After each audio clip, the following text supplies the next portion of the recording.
So what happens when a company starts out in India, goes all the way to Africa to prove its business model, and then brings all that knowledge back home to take on the competition? Well, that's the incredible story of Unihealth. We're going to break down their pretty unique cross-continental healthcare strategy right now. Let's just start with this number, 30 billion US dollars. That is the massive amount of money it would take to fix the healthcare infrastructure gap in Africa. It's a huge, almost scary number, right? But for one company, that challenge, well, that looked a whole lot like an opportunity. To really get what Unihealth is all about, you first have to understand the world they decided to jump into. See, the healthcare situation in Africa is this really complex mix. On one hand, there's this urgent, massive need, and on the other, just so much untapped potential. I mean, the numbers are just stark. You've got sub-Saharan Africa with about 11% of the world's people, but it's carrying almost a quarter of the entire global disease burden. And the spending to fight that? Less than 1% of what the world spends on health. This huge imbalance creates this critical, desperate need for good medical care. And this is exactly where Unihealth comes into the story. Instead of looking at this as some impossible problem, the founders saw a chance to make a real difference and, build a solid business while doing it. So let's see how they pulled it off.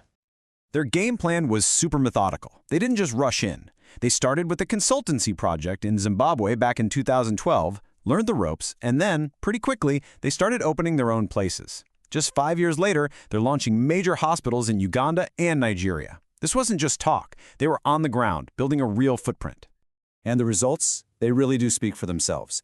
We're talking 200 hospital beds, treating over 130,000 patients every single year. And you can tell they're committed to the communities there. A whopping 95% of their staff is hired locally. They weren't just dropping in hospitals. They were building local expertise and bringing in firsts, like the very first modular operating theater in all of Uganda. Okay, so after building such a strong base in Africa, you'd probably think, all right, they're just going to keep expanding there. But, and this is where the story takes a really fascinating twist, Unihealth decided to take all that experience they earned the hard way and bring it back home to the super competitive Indian market. So why India? Why make that move? Well, it was a really smart strategic calculation. In Africa, you get high profit margins and way less competition, but it costs more to set everything up. India, on the other hand, is this massive market with lower setup costs, but, the competition is fierce. Unihealth basically bet that they could use what they learned in Africa to win in both places. And they've got a very clear plan to do it. It all kicks off with a 52-bed hospital in Navi Mumbai. Then they scale up to a much bigger 200-bed hospital in Nashik. The big picture goal? Get to over 500 beds in Western India and eventually hit a grand total of 1,000 beds across both continents. Now you might be asking, how can they expand so aggressively? Well, here is their secret sauce. It's what's called an asset-light model. Basically, instead of sinking tons of money into buying the actual buildings, they lease them.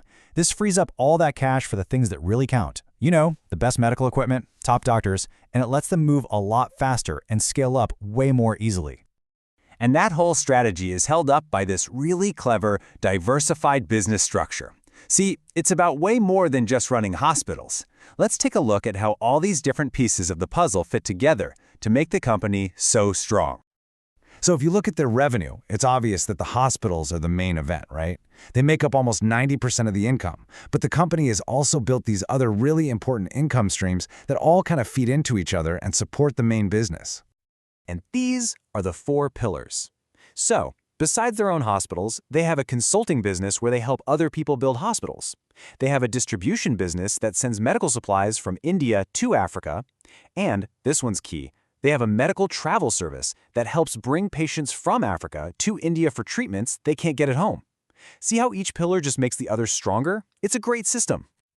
Of course, a great strategy on paper doesn't mean much if it's not working in the real world. So, is the money actually following the model?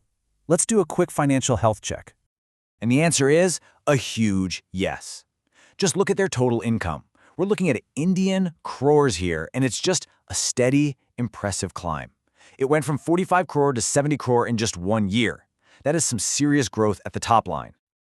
Okay, but what about profit? I mean, how much are they actually making from their operations? That's where a number called EBITDA comes in. And this chart tells an even better story. It more than doubled in that same one-year window, from 17 crore to 35 crore. That tells you their business is getting incredibly efficient. And finally, the bottom line, the net profit. What's left after all the bills are paid? It tripled, from 5 crore to 15 crore. These are not small little jumps. This is explosive growth. It's all the proof you need that this cross-continental strategy is absolutely paying off. So when you put it all together, the strong foundation in Africa, the smart expansion into India, this diverse business model, and these incredible financials, what does the future actually look like for them? Well, it all comes down to this really powerful idea, the Africa-India medical corridor. This isn't about picking Africa or India. It's about creating a two-way street, a bridge for patients, for resources, for knowledge, a relationship where everybody benefits. And this vision comes straight from the top, from the founders themselves, Dr. Akshay Parmar and Dr. Anurag Shah. Their whole focus is on building this trusted, cross-border healthcare company that provides real, lasting value.